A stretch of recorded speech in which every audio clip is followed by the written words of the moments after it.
US-Iran ceasefire under severe strain. The defining arc of the week began with quiet diplomacy in Doha, but ended in open exchange of fire. Iran's IRGC launched missile and drone strikes on US military sites in Bahrain and Kuwait, after CENTCOM responded to attacks on tankers in the Strait of Hormuz. Along the way, Iran warned of immediate responses for ships departing its designated route, all unfolding around Khamenei's funeral procession in Tehran. The NATO-Ankara summit was dominated by the Trump question. Days before, Trump called the US relationship with NATO ridiculous and one-sided.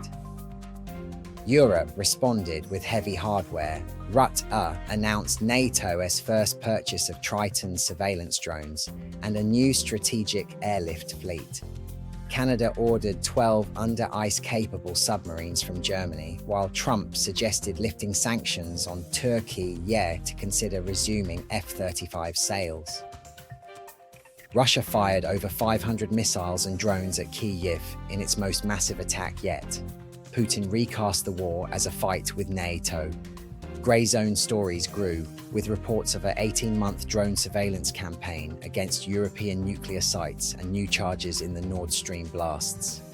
China's Navy test launched a long-range ballistic missile in the South Pacific, drawing protests from Australia, Japan, and New Zealand. Beijing also turned economic screws on Japanese entities and introduced a new ethnic unity law that Amnesty warns could justify transnational repression. A busy week of hedging against Beijing.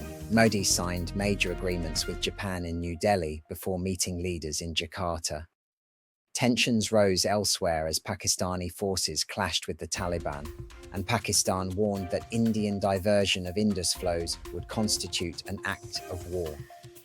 Washington declined to renew USMCA in its current form, starting a countdown that could see the $2 trillion pact expire by 2036.